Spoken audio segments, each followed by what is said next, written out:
Let's get into emissions from land, looking at recent past and in terms of where we are headed as we get into projections. This is showing million tons of CO2 per year of human CO2 emissions starting in 1850, which is typically used as the Industrial Revolution onset, just because that's where the data starts. We know that Industrial Revolution started quite a bit earlier. This is showing cement production, gas, oil, coal, and land use as a broad category. Includes for land conversion, for agriculture, for urbanization, deforestation, forest degradation, and so on. What you'll notice here, we'll look at it in a couple of ways. Cement production, which is actually quite greenhouse gas intensive activity, has increased since about, let's say, 1960 or so.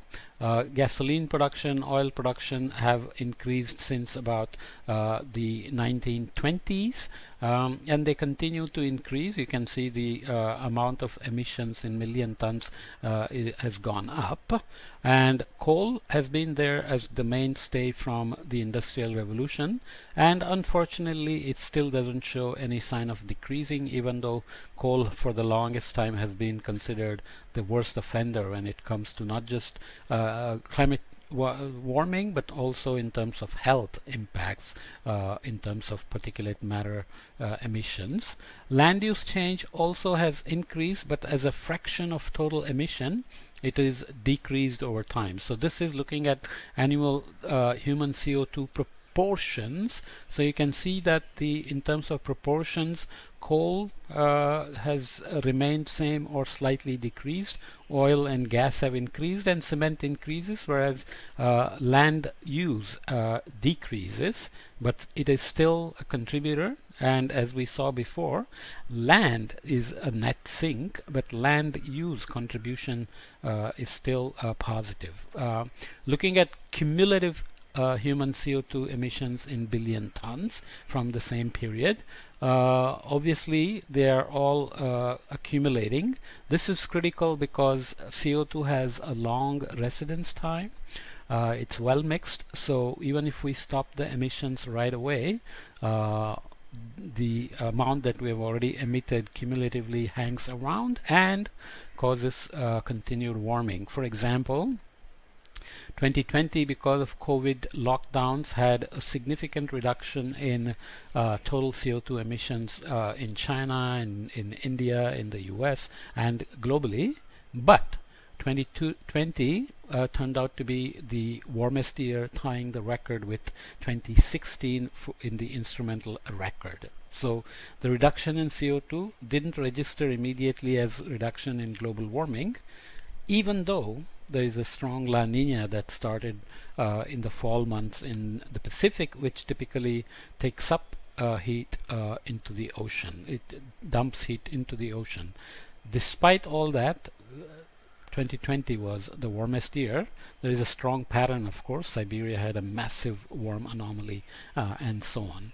So these are the things we have to worry about, and that's why we look at cumulative CO2 emissions. And again, in terms of the fraction of cumulative emissions, land use drops off. But this is not something that we can think of as good news. It's just that other factors are also beginning to contribute. The actual emissions from land use have increased. You can see that here, almost flattened, but still increasing. So cumulative contribution continue to increase.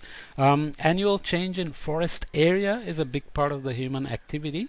So this is showing in terms of a million hectares per year, and it's looking at net gain for 1990 to 2000 and 2000 to 2010. So when the bar is facing up from the baseline, it's net gain. When they are facing down, they are net losses, and this is the scale in terms of a million hectare. And these colors here are the net losses, and you can see that South America, Amazonia especially, had a massive loss of this is almost I would say 5 to 8 million hectares of loss in the 1990s, and it has somewhat reduced, but it's still massive. North America doing pretty well. There are some forest gains in both decades in Europe, and the second decade in Asia shows a massive increase. We'll come back to that. There is some evidence of greening that is seen in satellites as well. But that's only in terms of leaf area index, which includes not only forest but also agriculture. Africa, sadly, losing forest as well. So annual change in forest area, when you look at 1990 to 2015 as a map, shows again in terms of hectares, net gains in the green colors, the same regions that are shown here. You can see it in a map now. China did increase its forest cover through deliberate actions.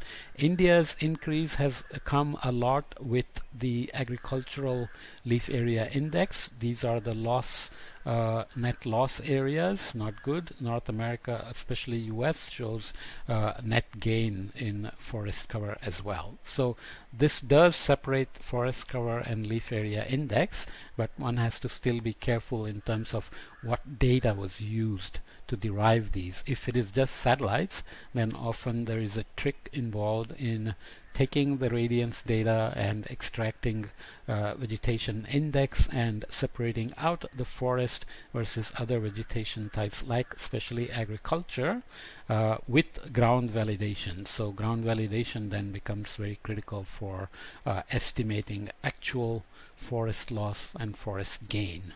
Okay, so we are of course headed towards trying to understand the size of the mitigation needed and the potential of doing mitigation through land biosphere. So we are looking at the various factors that matter.